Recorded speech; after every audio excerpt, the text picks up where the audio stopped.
الذين يتبعون الرسول النبي الأمي الذي يجدونه مكتوبا عندهم في التوراة والإنجيل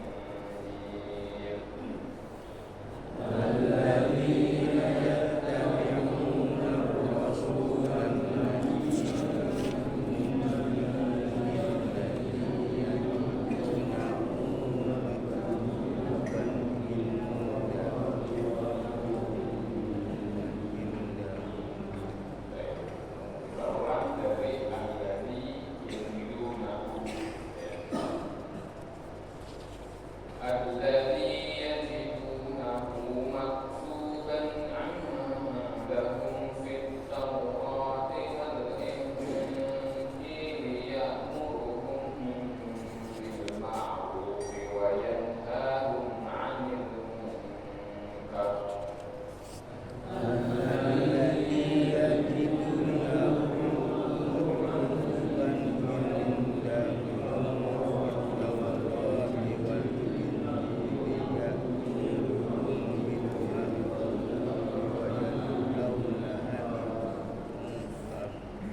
walladzina amanu bihi, maka adapun orang-orang yang beriman terhadap Nabi ini, wa azzaruhu, dan mengagungkannya, wa nasruhu, dan menolongnya, wa taba'un nurul ladzi unzila ma'ahu, dan mengikuti cahaya yang diturunkan Allah beserta dengan sang Rasul ini, ulaika humul muflihun, mereka itu adalah orang-orang yang beruntung. Qul ya ayyuhan nas,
Sedangkan Al-Quran bahkan oleh yang pandai baca pandai tulis pun tidak bisa dibuat yang semisal dengannya. Apalagi Nabi katanya, yang nggak bisa baca nggak bisa menulis. Maka terjemah yang populer, pemahaman yang populer al-ummi adalah tidak bisa baca dan tidak bisa menulis. Dan itu nanti kan disebut lagi tuh di ayat yang ke-158, ya kan? Fa'aminu billahi wa rasulihi nabiyil ummi, gitu kan? Seperti kata ummi.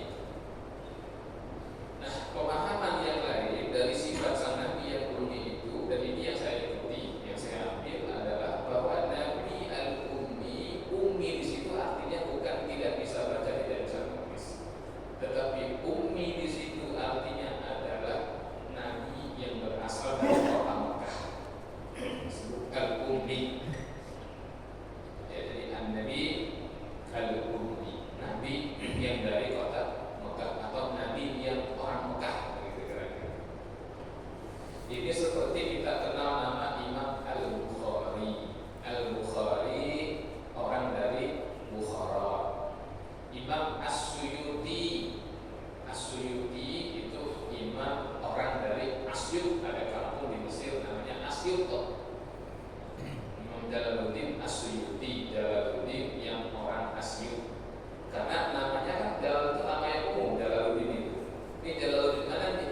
Gitu kan? Jalaluddin Karawang atau Jalaluddin Banten misalnya gitu kan? Oh ternyata Jalaluddin Al-Bantani, oh yang dari Banten, kan Al-Bantani atau Al-Bantani. Kiai Mahfud Termas, Abdirmasi dari Termas. Ya. Kiai Soleh Darat As-Samaranji dari Semarang. Itu kan sering kita bahasa itu kita pakai. Maka an-nabi al-ummi, al-ummi di situ merujuk kepada salah satu julukan kota Mekah sebagai Ummul Qura, yaitu induknya segala negeri. Karena di sana ya masya Allah segala kebaikan yang ada pada suatu negeri itu kita temukan bahkan yang lebih daripada itu. Luar biasa negeri Mekah itu. Ya, buah-buahan bisa kita temukan, daging-dagingan bisa kita temukan, ikan-ikanan bisa kita temukan, sayur-mayur bisa kita temukan, padahal nggak ada kebunnya. Iya, ya kan? Sementara kita kadang-kadang di Bekasi yang tanahnya subur makmur, yang Timun Suri aja kayaknya kalau lagi susah banget kayaknya ada yang kayak gitu Timun Suri gitu kan. Kalau Timun Suri kok ada timun sayur katanya begitu ya. Kayak musik kan Ramadan katanya, tapi gak heran tuh Ramadan kan musiknya gitu kan. Padahal tanah kita subur. Kalau di Mekah nggak ada musik, buah ada terus, daging ada terus, susu ada terus. Itu berkah. Ya. Salah satu berkahnya Allah pada suatu negeri itu adalah makanan yang terjamin. Yang kedua apa? Rasa aman. Ya rasa aman itu berkah. Ya. Siapa yang masuk ke negeri Mekah ini kata Allah kana amina. Ya, dia aman. Itu masya Allah. Baik secara batin maupun secara lahir. Ini berkah dari Allah. Makanya Mekah itu disebut Ummul Qura. Orang yang dari Mekah disebut al-ummi, gitu kan. Ini pendapat yang saya ambil. Ya, pendapat yang saya ambil adalah bahwa Nabi itu pandai baca, pandai tulis. Ya. Walaupun tidak membiasakan praktek tulis dan baca itu dalam kehidupan beliau sehari-hari, tetapi beliau pandai. Ya, terbukti dari track record beliau atau sejarah-sejarah beliau, baik setelah menjadi Nabi atau sebelum.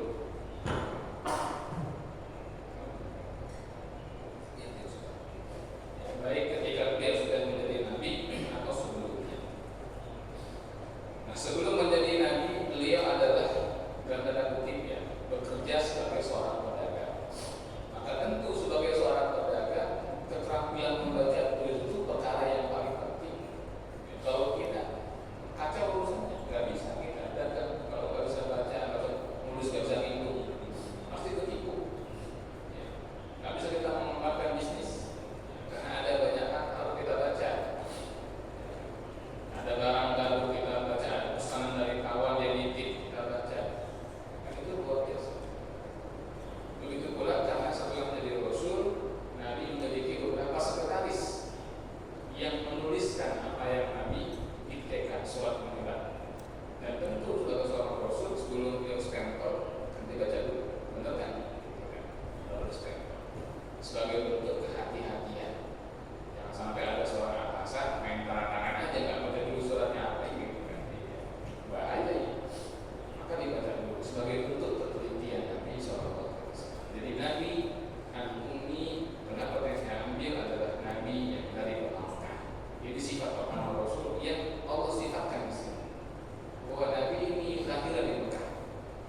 Apa itu maktub? Tertulis. Nama sang nabi itu tertulis. Di sisi mereka fit Taurat wal Injil. Di dalam kitab Taurat dan di dalam kitab Injil. Maktub. Yajidunahu maktuban. Kamu mendapati dia maktub tertulis. Inilah hebatnya ya. Jadi Allah tidak mengatakan alladzi yajiduna ismahu. Kalau ismu kan nama. Alladzi yajiduna ismahu, yang kamu dapatkan namanya. Tidak hanya namanya, tetapi Allah menyebut alladzi yajidunahu langsung. Yang kamu akan dapati dia dalam kurun informasi tentang dia. Walaupun tidak hanya nama, disebut sifatnya, karakternya, pembawaannya, perangainya, lalu gejala-gejala alam menjelang kelahirannya disebutkan, tidak hanya nama. Atau di dalam Injil itu Nabi Isa bin Maryam, kalau Injil berbahasa Arab ya itu Nabi Isa bin Maryam alaihissalam itu pernah berkata kepada Allah, kepada murid-muridnya, wa ana atluhu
tidak ada teks yang mengharamkan, begitu kata mereka.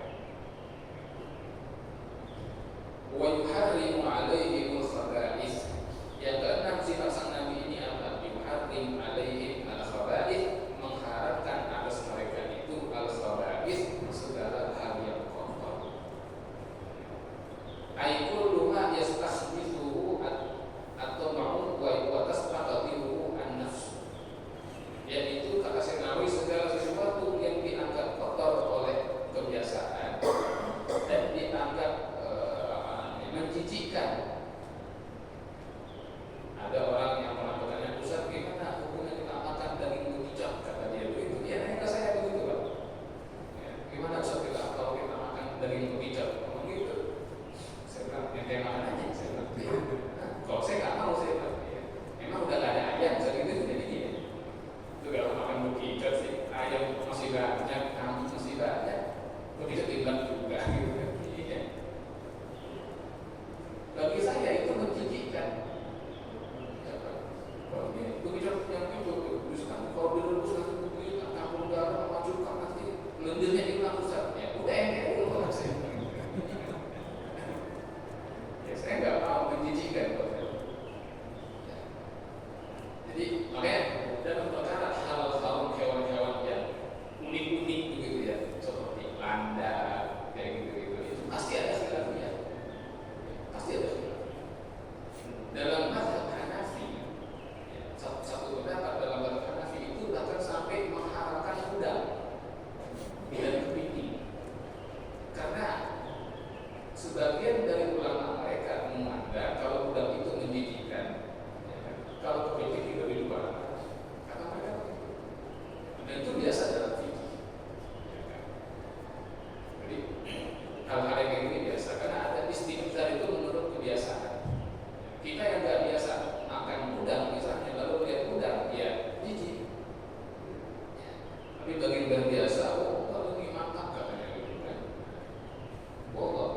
Ya, tapi saya pribadi ketika masalah udang dan kepiting, saya ambil pendapat yang menghalalkannya.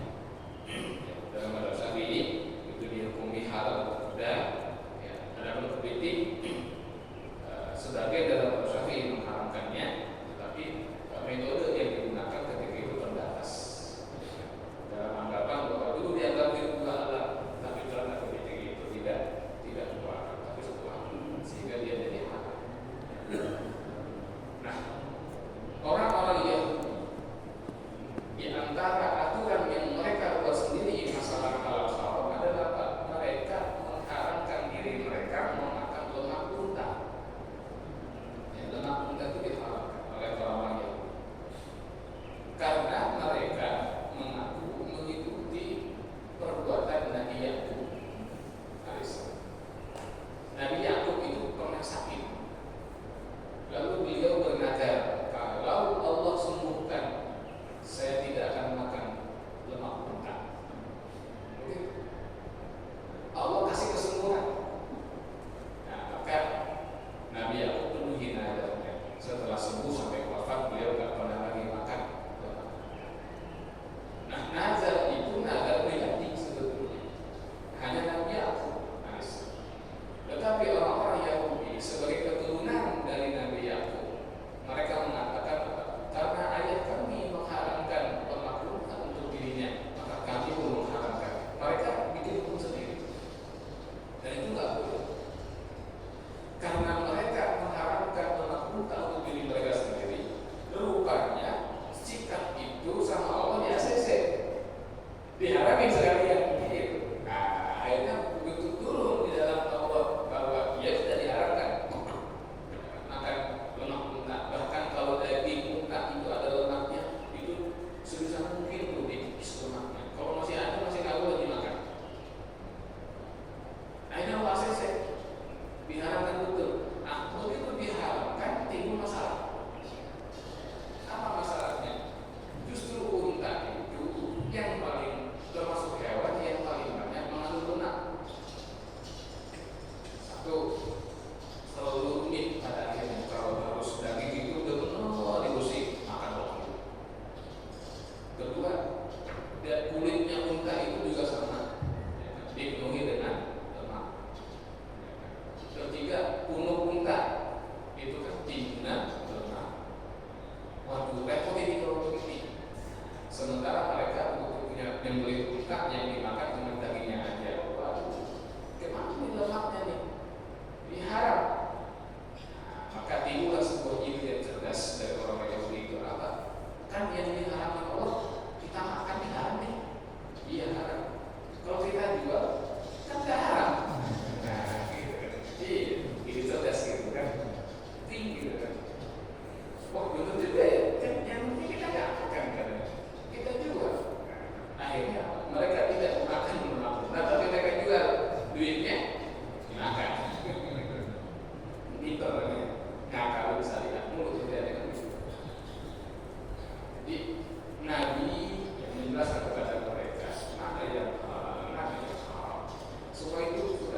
israhum wal aghlal allati kanat 'alaihim, dan sang nabi ini melepaskan dari mereka itu al-isr dan wal aghlal dan belenggu-belenggu. Maksudnya apa? Syariat.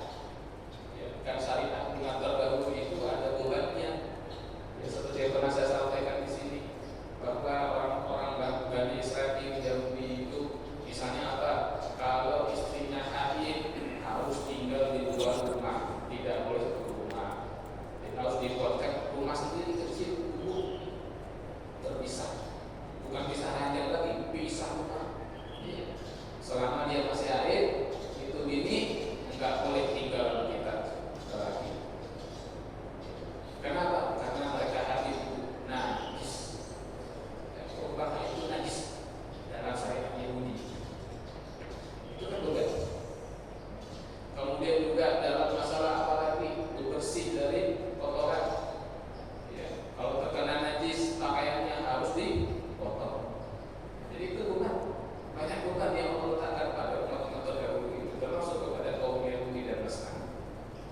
Maka sang Nabi ini datang, syariatnya itu melepaskan dari beban-beban dan belenggu-belenggu tersebut. Maka Allah berfirman, "Falladzina amanu bihi." Maka barang siapa di antara mereka yang beriman kepada Nabi sallallahu alaihi wasallam, wa azzaruhu. Nah, azzaru di sini dan mengagungkannya. Jadi mengagungkan Rasul itu perintah dari Allah. Siapa yang beriman kepada Rasul dan mengagungkannya, wa nasaruhu dan menolongnya, menolong Rasul, menolong dakwahnya Rasulullah sallallahu alaihi wasallam.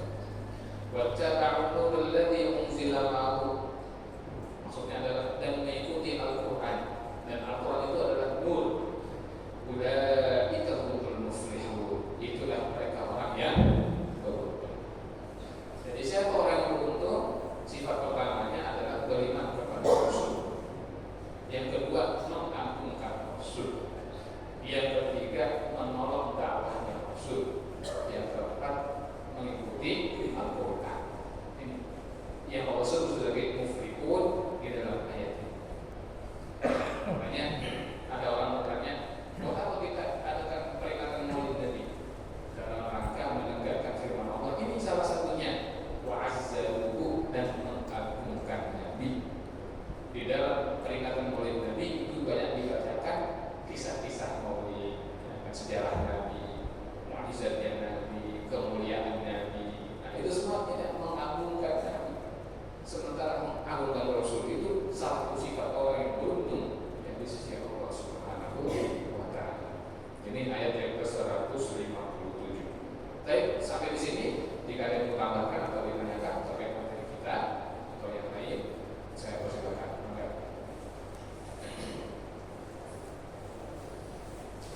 umat Nabi kita dikasih keringanan. Sholat di masjid boleh, di musola boleh, di kantor boleh, di rumah boleh, di kamar boleh, di kebun juga boleh, di pinggir pantai boleh, di pinggir sungai boleh, ya kan? Sholat di depan rokok boleh, boleh, di jalan boleh, jangan pinggir. Itu dulu jalan kalau sholat di situ, Idul Fitri, gitu kan? Sholat Id. Yang penting suci ya, itu, yang penting suci. Nah, itu syariat tindakan lagi, ya. Itu kan ya, Allah Akbar.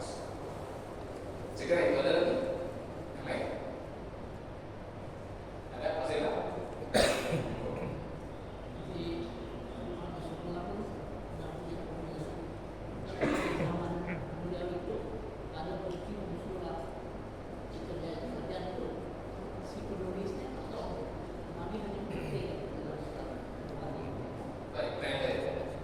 Salah satu praktek dakwah yang berlaku di zaman Rasul SAW, terutama setelah perjanjian Hudaybiyah.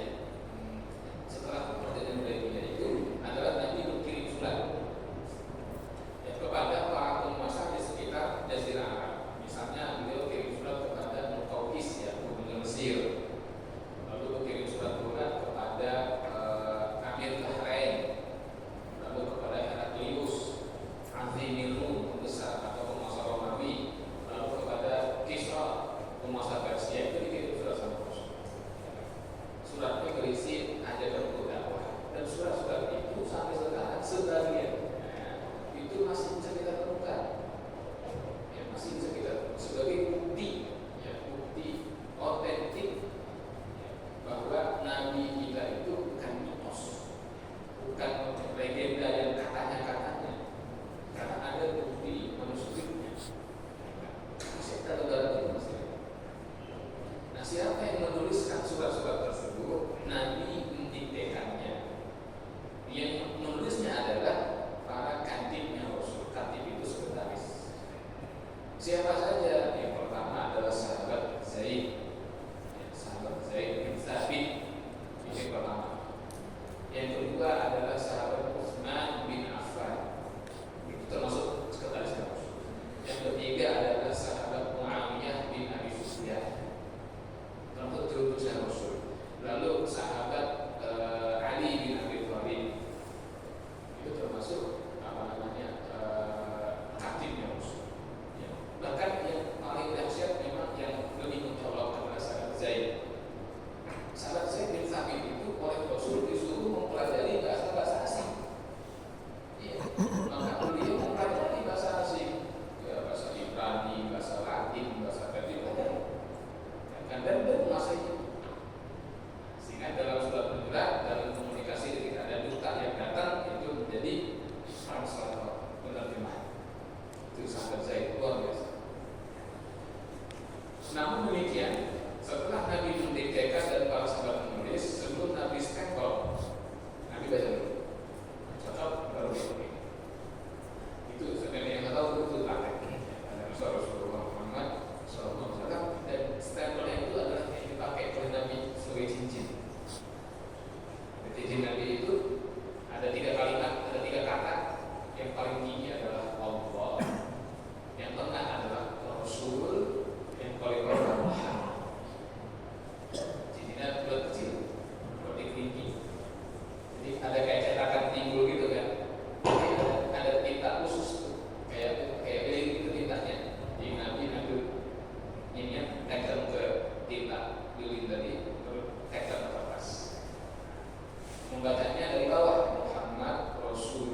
sifatnya itu pelit yang luar biasa, yang bahkan untuk diri sendiri pun dia pelit banget. Sikap pelit yang luar biasa seperti ini adalah sikap yang membinasakan. Sikap yang membinasakan. Orang-orang bijak terdahulu itu mengatakan, ente mau pelit-pelit lah silakan. Ente mau pelit, silakan pelit. Tapi jangan pelit dalam beberapa hal. Jangan pelit dengan artinya dalam beberapa hal ini keluarin pelit, jangan sayang-sayang. Yang pertama apa? Kesehatan. Beli vitamin. Apa ibu umur sekian akan beli vitamin untuk ibu, bapak umur sekian beli vitamin. Jangan pelit, karena itu untuk kesehatan diri sendiri. Sebab saat ini kita ibu umur udah sekian masih sehat, ibadah enak, itu lebih baik. Karena kalau sakit itu lebih baik gitu kan.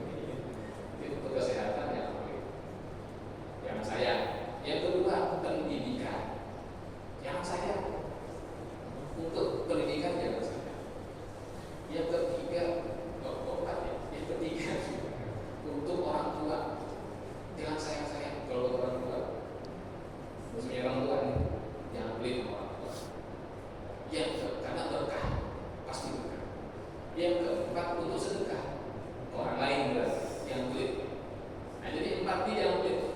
Ya, untuk kesehatan diri sendiri atau keluarga jangan pelit, untuk pendidikan jangan pelit, untuk orang tua kita jangan pelit, untuk sedekah jangan pelit. Selain dari empat ini ente yang mau pelit terserah gitu kan. Ya. Pulsa diirit-irit silakan. Jajannya dikit-dikit silakan. Tapi yang empat ini jangan. Ya kan? Kalau sampai sama orang tuanya pelit, buat anak sekolah pelit banget gitu kan, jangan. Itu nggak bagus. Ya kan? Itu sangat-sangat tercela dan itu akan membinasakan. Alhamdulillah ini. Yang kedua tentang bohong. Ini yang bohong, yang pelit tadi bohong juga gitu. Udah pelit bohong pula, Masya Allah. Iya, saya bingung gimana ini. Dia pelit terus suka bohong. Waduh, bahaya. Ya, jangan. Ya, tidak boleh bohong. Kecuali gitu ya. Kecuali satu, berbohong apa? Untuk menyenangkan pasangan. Ya, harus kalau menyenangkan pasangan bohong nggak apa-apa, kata para ulama. Tapi bohongnya nanti dirinci lagi nyenenginnya gimana, gitu kan? Nyenenginnya gimana dulu, gitu kan? Misalnya begini, istri kita masak atau istri kita nanya, aku udah tua ya, udah gak cantik ya. Kasih kita bilang, wow, masih cantik kok. Iya, masih sama kayak waktu papa lihat kamu dulu kan? Pokoknya kalau ada anak lagi lewat, ya lewat aja dia. Saja menurutkan tadi dia senang. Kalau masih kita nggak sama adik, masih gitu. Sudah lama kan? Sebuah samudra, nggak tahu sudah apa. Nggak apa-apa begitu. Itu untuk menyenangkan pasangan. Boleh, ya kan? Yang kedua, berbohong diizinkan jika apa? Menyelamatkan nyawa, entah nyawa